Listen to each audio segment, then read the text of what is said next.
بسم اللہ الرحمن الرحیم نحمدہ ونصلی علی رسولہ الکریم اما بعد فاعوذ باللہ من الشیطان الرجیم بسم اللہ الرحمن الرحیم۔ اعلیٰ حضرت امام اہل سنت الشاہ امام احمد رضا خان رحمہ اللہ کو اللہ تعالیٰ نے ایسی کمال ذہانت عطا فرمائی اور آپ کو علم روایت کے اندر اتنا ضبط عطا فرمایا کہ آپ صحیح اور غلط روایت کو ایک دوسرے سے ممتاز کر سکتے تھے۔ اس کی میں چند مثالیں آپ کے سامنے رکھتا ہوں۔ جیسے امام اہل سنت رحمۃ اللہ تعالیٰ علیہ سے سوال ہوا کہ یہ مشہور ہے کہ حضرت عثمان رضی اللہ تعالیٰ عنہ کی جو لاش مبارک ہے وہ 3 دن تک غیر مناسب ناگفتہ بے حالت میں پائی گئی،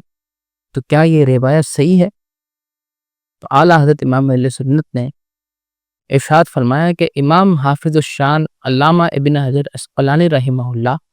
الاصابہ فی تمییز الصحابہ کے اندر فرماتے ہیں کہ حضرت عثمان رضی اللہ تعالیٰ عنہ کی شہادت جمعے کے دن عصر کی نماز کے بعد بھی، اور ہفتے کے دن مغرب سے عشاء کے درمیان آپ کی تدفین ہو گئی۔ اسی طرح اس کے بعد آپ نے شاہ عبدالعزیز محدث دہلوی رحمۃ اللہ تعالیٰ علیہ کا حوالہ دیا، اور پھر آخر میں یہ ثابت کیا، کہتے ہیں کہ اس بات سے ثابت ہوا کہ مورخین کا اس بات پر اتفاق ہے کہ حضرت عثمان رضی اللہ تعالیٰ عنہ کی شہادت جمعے کے دن ہوئی اور آپ کی تدفین تو ہفتے کے دن ہو چکی تھی۔ تو یہ جو روایت بیان کی گئی آپ کی لاش مبارک کے بارے میں یہ جھوٹی روایت ہے۔ یہ ایک مثال ہو۔ دوسری مثال،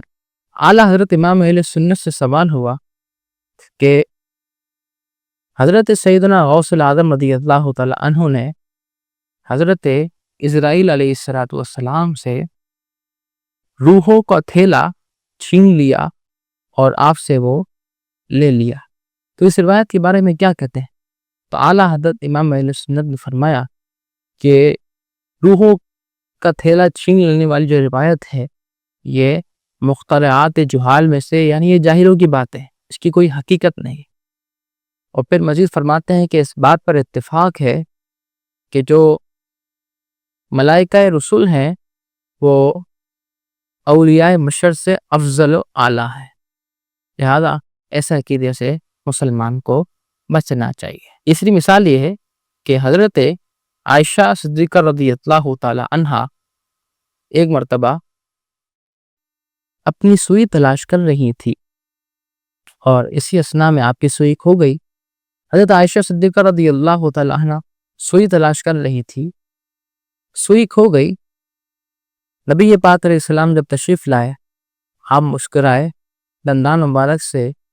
ایسی روشنی پھوٹی کہ آپ کی وہ سوئی مل گئی۔ نبی پاک علیہ السلام نے آپ نے یہ گمان فرمایا کہ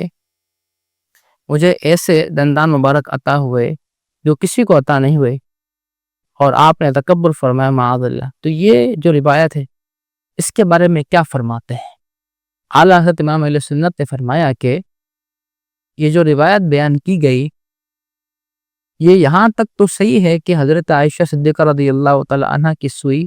آپ علیہ السلام کے مسکرانے سے مل گئی، مگر اس کے بعد جو روایت بیان کی گئی اور رسول اللہ صلی اللہ علیہ وسلم کی طرف تکبر کی نسبت کی گئی،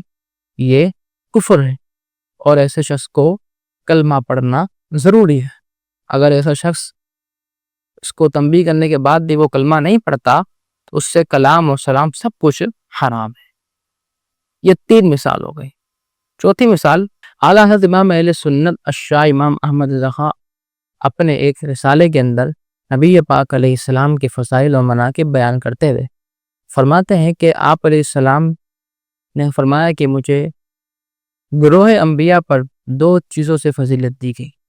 یعنی جو مجھے عطا ہوئے وہ ان کو عطا نہ ہوئے۔ بعض روایت میں 3 کا ذکر ہے، بعض میں 4 کا ذکر ہے، بعض میں 5 کا ذکر ہے۔ تو آپ ان تمام روایات کو ذکر کرنے کے بعد ارشاد فرماتے ہیں کہ یہ جو احادیث میں 2، 3، 4، 5 کا ذکر ہے ان میں حسن مقصود نہیں، بلکہ حقیقتاً 100، 200 پر بھی بس نہیں۔ امام جلال الدین سیوطی شافعی رحمہ اللہ نے الخصائص الکبریٰ کے اندر نبی پاک علیہ السلام کے 250 خصائص بیان کی، اور یہ بھی ان کے علم کی حد ہے، ان سے زیادہ جاننے والے ان سے زیادہ بیان کرتے ہیں، اور پھر جو علماء باطن ہیں، صوفیہ ہیں، وہ علماء ظاہر سے زیادہ جانتے ہیں، اور پھر رسول اللہ صلی اللہ علیہ وسلم خود جو اپنے خصائص جانتے ہیں وہ کوئی اور کیسے جانے گا؟